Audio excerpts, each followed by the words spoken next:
إيرا راديو دنجيجلا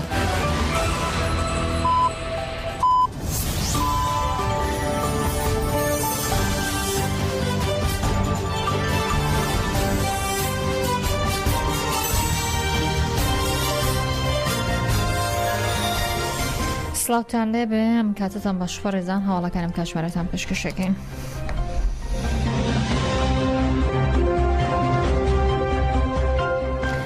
هەپەکە ئامارەی چالاکیەکانی مانگی ئادەر گەریلاکانی ئازادی بڵاو کردێتەوە ڕایگەیاندۆ 15 چالاکیان دژ بە سوپای تورک ئەنجامداوە تێدا 43 داگیرکرد سزادراون 11 دیکەش بریندار بوون هەروە دەست بەسەر 162 چەک و کەرەسی سەربازیشدا گیراوە. Eden akademinin apını binen bu nerine devam edene fermandarım. Dorsbas.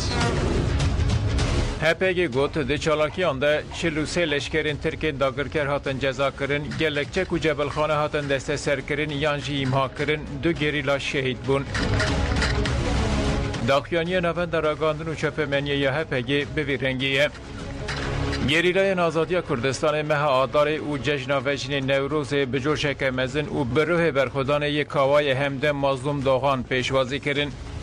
Ji eyaletên Bakurê Kurdistanê heta herêmên parastinê yên medyayê Gerilayên Azadiya Kurdistanê li her derê bi rihê fedayî apoyî tekoşîna xwe dewam dikin û di meha adara 2024 de jî gavên giring avêtin.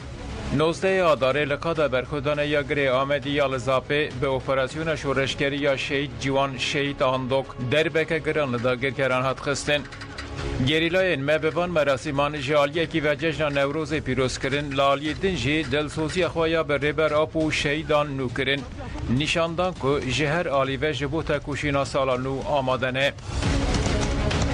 HPG got bilançoya geçti ya çalakiyen xistinasi hayin devleta Türk de 13 Şubat 2023'de dest bekirin deve Nevroz'de hata eşkere kirin. Gerilayên Azadiyen Kurdistanê ji sihayên herî pêşketiyên di destê devleta Tirk'te ji her cureyên sihayên Akıncı, Aksungur, Anka û Bayraktar tebe dudo 15 xistin xwarê. چون سر انقاذین وان و بوی رنگی تکوشین مای آزادی یا لدیجی میتینگری گهاندن آستکنو. هپگی دیار کرد که دناو مهاداره ده اپراسیون که شورشگری و 14 چالاکین گری لاحاتن لدرخستن. ده تکوشین مهاداره ده هفرین ما اکین رودی و جانشیر شیره واکو بروه فدایی آپوی بسر دجبن و مشیان گیشتن شادته. مدیا شهر تایبت ترک ونداهین ارتش ترک داکرکر جارکدن و شرط و بنوچین دروین هول دا رای گشتی بخاپینه. بیلانچوی شهر آمه آدار یا هپگی وهایه. ایرشین ارتش ترک دولت ترک. ایرشین به بالافرین شهر 226. ایرشین به هلیکوپترین ایرش 5. ایرشین به تخمنین خدخکری 9. ایرشین به درونین بمبارکری 15. چالاکیین گریلا چالاکیین گشتیین گریلا 15 کشتیین دجمن هجمارا داگرکرین هاتا جزا کرن 43 هجمارا داگرکرین بریندار بون 11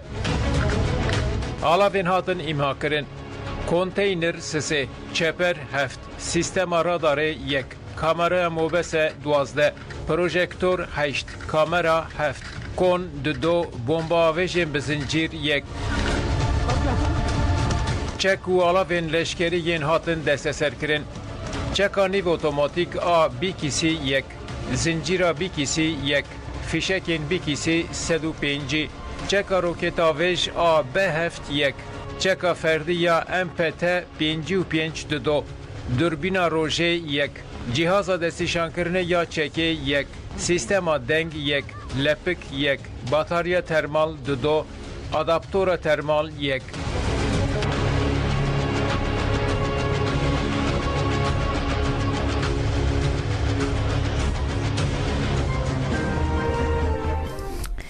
مەڕێزان نیوەڕۆی ئەمڕۆ فڕۆکە جەنگەکانی دەوڵەتی تورکیای بۆریان لە سنووری برادۆسی سەر بە پارێزگای هەولێر بردومان کرد تا ئێستاش زیانەگیانی و مادیەکانی بردومانەکە نەزانرا. پێی زانەرەکان نیوەڕۆی ئەمڕۆ فڕۆکە جەنگەکانی دەوڵەتی تورکیای بۆری سنووری برادۆسی سەر بە پارێزگای هەولێری بردومان کردووە هەروە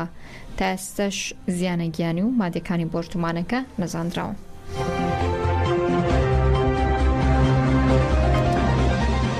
پارێزەرانی ڕێبەر عەبدوڵڵا ئۆجەلان کە ماوەی زیاتر لە 3 ساڵە ناتوان هیچ زانیاریەک لەو بارەی وەربگرن داواکاریەکی نوێیان پێشکەش کردووە هەرێک لە ئیبراهیم بڵمەس سوزان ئیکپا ئیمران ئیکمەکچی و جەنگی سوورکلی لا پارێزەرانی یاسایی سەدە بۆ ئەوەی دیدار لەگەڵ ڕێبەر عەبدوڵڵا ئۆجەلان ئۆمار خەیری کۆنار حامڵی هەڵدرمون وەی سیاکتاش ئەنجام بدەن سەردانی هەرێک لە داواکاری گشتی کۆماری بۆرسا و بەڕێوەبەراتی زیندانی ئیمرانیان کردووە لە 25 تاری 2021 تا ئێستا هیچ زانیاریەک سەبارەت بە ڕێبەر عەبدوڵڵا ئۆجەلان بەدەست نەگەیشتووە پارێزەرانی ڕێبەر ئۆجەلان هەفتەی 2 جار دەیانجامدانی دیدار لەگەڵ ڕێبەر ئۆجەلان دەکەن بەڵام پە پاساوی سزای دیسپلین دەوڵەت ڕێگری لە ئەنجامدانی دیدار دەکەن.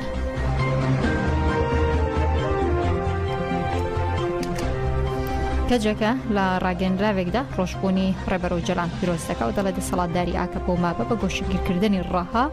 دانم هەنگاوە گردونیە ئاسانکەن بۆ تەواوی مرۆڤاتی محکومی مۆدرنیتەی سەرمایەداری بکەن بەڵام ڕێبەر عەپۆ زیندانی مرالی کرد بە ئەمڕەزی ڕووناکبوونەوەی نوێ و پەناهەکی مێژووی. ئەو سەرۆکاتی کۆنسەی بەڕێوەبەری کەجەکە پەیامێکی بابوونەی 75مین ساڵیەتی لەدایکبوونی ڕێبەر ئاپۆ بڵاو کردەوە و 4 نیسانی لا ڕێبەر ئاپۆ گەلی کوردستان و گەلانی ڕۆژهەڵاتی ناوەڕاست و جیهان پیرۆز کرد و ڕایگەیان بێگومان ڕێبەر ئاپۆ کەسایەتێکی مێژوویە با هەڵوێست ژیان و کارەکانی نیشانیدا کە وڵات پارێز شۆڕژگێر سۆسیالیست هاوڕێ هەڤاڵ دۆست و ڕەنجدەرێکی گەورەیە مەزلوم سارا عەگید زەکیە ڕەشان و چەندین نمونەی دیکەی وەک ئەوان بە فکر و فەلسەفەی ڕێبەر ئاپۆوە هەنگاویان ناو مێژوویان نووسیەوە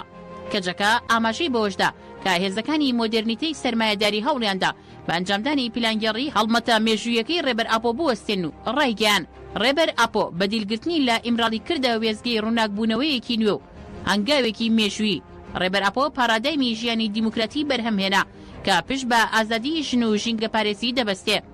سیستەمێکی وای دامەزران کە نەک تەنها گەلی کورد بەڵکو هەموو مرۆڤایەتی ئازاد دەکات و گەیشتە ڕاستێکی مێژووی ئەوەش بووە واتادارترین وەڵامی مێژووی بەرامبەر بەدیلگرتن و پلانگەڕی هەر لە پەیامەکەدا کەجەکە ئاماژەی بە گۆشەگیری سەختی سەر ئیمراڵی کردو ڕایگەیان ئامانجێکی سەرەکی گۆشەگیری سەر ڕێبەر ئاپۆ ئەوەیە کە سەرجەم مرۆڤایەتی ناچاری مۆدرنیتەی سەرمایەداری بکەن لەبەر ئەوەش هەڵمەتی جیهانی ئازادی بۆ ڕێبەر ئاپۆ پشتیوانیکردن بۆ گەلی کورد زۆر واتادار و هێژایە ئێمە بەڕێزەوە سڵاو لا تێکۆشانی گەلەکەمان و بەرخۆدانە شەرەفمەندانەکەیان دەکەین.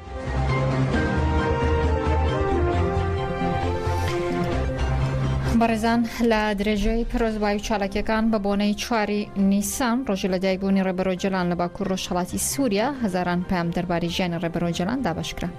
شەوی ڕابردوو لە باکوور ڕۆژهەڵاتی سووریا و حەڵەب لە ناوناوەندی بە بۆنەی 4 نیسان ڕۆژی لەدایکبوونی ڕێبەر ئۆجەلان ئاهەنگ ساسکرا و چالاکی ئەنجامدرا لە ئاهەنگەکەدا دایان هەزار کەس بەشدار بوون پەیام دەربارەی ژیانی ڕێبەر ئۆجەلان دابەشکرا کە لەلایەن ئاکادیمیای زانستە کۆمەڵایەتیەکانەوە ئامادەکرا بوو پەیامەکان بە زمانی عەرەبی و کوردی ئامادەکران لەلایەن هاوڵاتیان و پێشوازێکی گەرمی دەکرا.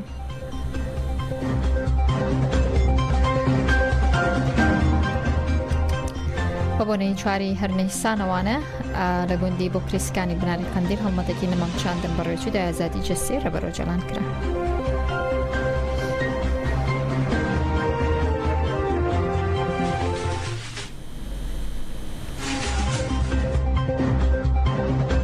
سوال لەدایکبوونی سەرۆکاتی لەدایکبوونی ڕێبەر ئاپۆ لەدایکبوونی مرۆڤایەتیە سەرەتا لە ڕێبەر ئاپۆ لە هەموو گەلی کورد لە هەموو گەلی ئازادی خواست لە هەموو گەلی عالەم پیرۆز دەکەین و هەمان کاتیش ئەو بەرخۆدانی کە ئەمڕۆ لە باکوور بە تایبەتگەلی وانەیە سڵاو دەکەین و چونکە دە پێشەنگایەتی ئەوڕۆ گەلی باکوور بەڕاستی هەستمان بە هەبوونی خۆ هەستمان بە شۆڕشەکی نوێ کرد و ئەو شۆڕشە نوێش بێگومان لە ئایدۆلۆژیا فەرسەفەی ڕێبەر ئاپۆ دێ کە بەڕاستی ئەوڕۆ پێشەنگی مرۆڤایەتی کردوە فێری تێکۆشان بووین فێری بەرخۆدان بووینەوە فێری هەبوونی خۆمان بووین کە بەڕاستی ئێمە تێکۆشان بکەین لە هەموو گۆڕەپانەکاندا و هەبوونی گەلی کورد پێگومان بە شۆڕشی خۆی ناسراوە بە تایبەت لە ئێمە وەکو گەلی بناری قەندیل کە شۆڕشی چەندین شۆڕش لە قەندیلدا دروست بووە و هەموو شۆڕشەکان یەک لە دوای یەک بێگومان دەزانین کە لە مێژوودا کە وەرچەرخانێکی هەبووە بەڵام هیچ کاتێک شۆڕشی کورد بەداخەوە دەستی خیانەتی تێدا بۆ سەر نەکەوتووە بەڵام ئەو ڕۆکانە بە ئایدۆلۆژیای ڕێبەر ئاپۆ بە فکر و ڕامانی ڕێبەر ئاپۆ توانیم وان ئەو ئایدۆلۆژیا و ئەو خەبات و تێکۆشانێک کە ڕێبەر ئاپۆ ڕێبەری مرۆڤایەتی فێری گەلی کوردی کردووە توانیمان لە هەموو گۆڕەپانەکاندا بەتایبەت لە باکووری کوردستان ئەوڕۆکانە گەلی کورد بگاتە ئاستێک بۆ تێکۆشانی خۆی بەرز بکاتەوە.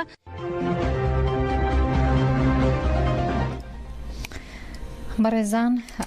کەنەکە لە پامێکدا بە بۆنەی 44 ساڵی کۆمەڵکوژی کوردانی فەیلێوە ڕاگەنرایەکی بڵاو کردێتەوە و داوا لە حکوومەتی فیدرالی عێراق دەکات کە هەرێمە فەیلەکان بخاتە ناو بەرنامی ئاودانکردنەوە دەڵێ کۆمەڵکوژی کوردانی فەیلۆ و کوبرینێکی ساڕۆژنەکراوی گەلی کورد بەبیردێنەوە. کۆنسەی بەڕێوەبەری کۆنگرەی نەتەوەی کوردستان کەنەکە بە بۆنەی 44مین ساڵەتی کۆمەڵکوژی کوردانی فەیلێوە ڕاگەنرایەکی بڵاو کردێتەوە لە ڕاگەنراوەکە داتووە لەم ڕۆژانەدا 44 ساڵی کۆمەڵکوژی کوردانی فەیلێ و کوبرینێکی ساڕۆژنەکراوی گەلی کورد بەبیردێنینەوە کە لە ساڵی 1970 بە پرۆسەی شۆفێنی دڕندە لەلایەن ڕژێمی باسە باسی لە ناوچووی عێراق و زیاتر لە 600,000 هاوڵاتی کوردی فەیلی بێتاوان بوون و بە زۆرە ملێ ناسامی عێراقیان لەسەندراوەتەوە لەسەر خاک و زێدی خۆیان دەرکراون و ڕەوانەی سنوورەکانی ئەودی دەوڵەتی ئێران کراون. دەڵێ کوردانی فەیلی و بەشێکی ڕستنی نەتەوەی کورد هەمیشە لە ناو خەبات و تێکۆشاندا بوون داواکارن کە حکوومەت عێراق ناوچەی فەیلەکان ئاودان کاتەوە خزمەتگوزاری هەملایەنات پێشکەشکا بۆ گەڕانەوەی خەڵک بۆ زێدی خۆیان.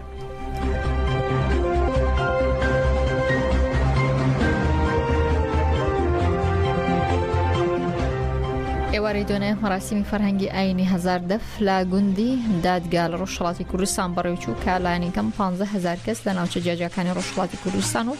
سەرانسەری ئێرانەوە بەشداریان تێدا کرد. بەشداربوون بە پۆشینی جلوبەرگی کوردی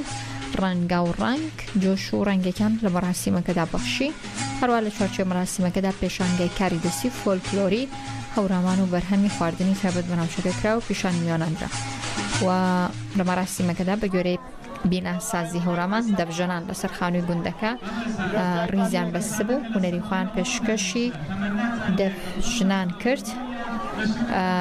و بە ژن و پیا و منداڵەوە بەشدار بوون لەو مەراسیمەدا هاوکات کۆمەڵی شار و چەندین هوتەش پێشکەشکران.